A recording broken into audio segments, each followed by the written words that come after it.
Tariff विवाद ने भारत और अमेरिका के रिश्तों को नई चुनौती के सामने खड़ा कर दिया। राष्ट्रपति डोनाल्ड ट्रंप की जिद्दी नीतियों के चलते दोनों देशों के बीच कड़वाहट गहरी हो गई है। भारत ने अमेरिका को साफ संदेश दिया है कि अगर वह अपने हितों को ताक कर रखे तो एक तरफा फैसला करेगा और तो हिंदुस्तान भी चुप नहीं बैठेगा।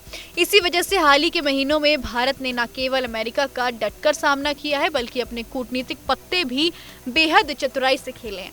यही कारण है कि बीते 2 महीनों में कई देशों के नेता भारत आए और नई समझदारियों के जरिए अमेरिका को ये संकेत दिया कि भारत के पास विकल्प की कमी नहीं है। चीन के विदेश मंत्री का दौरा इसका सबसे बड़ा उदाहरण रहा है। ये यात्रा उस समय हुई जब भारत और चीन लंबे समय से चली आ रही कड़वाहट को किनारे रखकर संबंध सुधारने की कोशिश में लग रहा है। इस मुलाकात के दौरान सीमा प्रबंधन और नियंत्रण पर नया समझौता हुआ, संवाद तंत्र को फिर से शुरू करने और वैश्विक चुनौतियों का मिलकर सामना करने की सहमति बनी। संदेश साफ था, भारत पड़ोसी देशों से रिश्ते मजबूत करके अमेरिका पर दबाव बनाए रखना चाहता है। इसी कड़ी में कजाकिस्तान के प्रथम उप रक्षा मंत्री सुल्तान कमालतुनदेव ने भी भारत की यात्रा का उल्लेखनीय रखा। इस दौरान रक्षा सहयोगों को भी बढ़ाने और सैन्य संबंधों को नए आयाम देने पर सहमति बनी। रक्षा समझदारी को गतिशील और संभावनाओं से भरपूर बताया गया।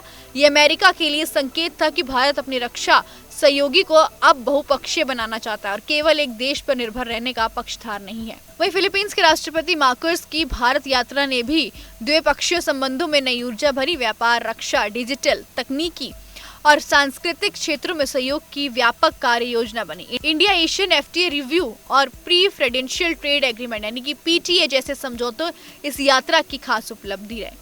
इसके अलावा अंतरिक्ष क्षेत्र और सांस्कृतिक कार्यक्रमों पर समझौते से ये स्पष्ट हुआ कि भारत अपने कूटनीतिक दायरे को लगातार विस्तृत कर रहा है।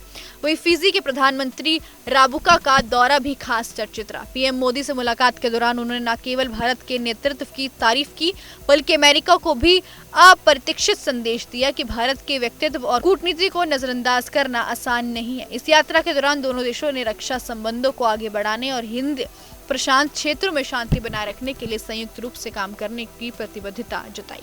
वहीं आपको बताते चले, कतर के ट्रेड मिनिस्टर अहमद बिन मोहम्मद अल सईद की यात्रा ने आर्थिक संबंधों को मजबूती दी। ऊर्जा क्षेत्र से इत्र नए निवेश और व्यावसायिक अवसरों पर चर्चा हुई। ये उस सोच को आगे बढ़ाता है कि भारत अपने आर्थिक रिश्तों को पारंपरिक धरे से आगे निकालकर बहुआमान्य बनाना चाहता है। ब्राजील का भारत के पक्ष में खड़ा होना भी अमेरिका के लिए बड़ा झटका रहा है। ब्राजील के राष्ट्रपति ने ट्रंप को दरकिनार कर साफ कहा है कि वे प्रधानमंत्री मोदी से ही संवाद करेंगे। ये न केवल ट्रंप की नीतियों के खिलाफ नाराजगी का संकेत था बल्कि ये भी बताता है कि ब्राजील भारत को एक भरोसेमंद समझदार मानता है। क्योंकि भारत ब्राजील का 5वां सबसे बड़ा ट्रेड पार्टनर है और वहां भारतीय निवेश $6 अरब से अधिक है। ऐसे में ये गठजोड़ अमेरिका को साफ संदेश देता है। जापान की यात्रा को लेकर भी बड़ी उम्मीदें हैं। पीएम मोदी के आगामी दौरे में व्यापार, निवेश और कई सहयोगियों के जरिए बढ़ाने की भी अपेक्षा जताई जा रही है। जापान अगले 10 वर्षों में भारत के $70 बिलियन का निवेश करने वाला है।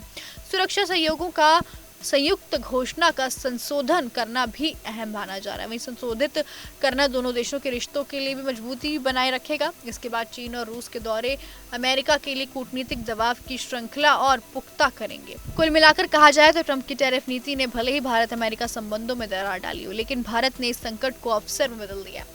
उसने ये दिखा दिया है कि वैश्विक राजनीति में उसकी स्थिति इतनी मजबूत है कि भारत को अमेरिका के एक तरफा फैसले से कोई इतना दबाव नहीं है और ना ही वो पीछे हटेगा। नई समझदारियों और मजबूती कूटनीतियों के बल पर भारत ने ये साफ कर दिया है कि अगर वॉशिंगटन सहयोगी की भाषा नहीं समझेगा तो दिल्ली के पास बीजिंग से लेकर टोक्यो और ब्राजील से लेकर दोहा तक विकल्प खुले।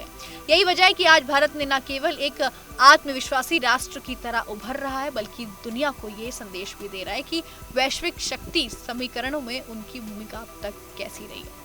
आपकी इस पूरी रिपोर्ट को लेकर क्या कुछ रहा है, कमेंट बॉक्स जरूर बताएगा। ब्यूरो रिपोर्ट, दैनिक हिंट।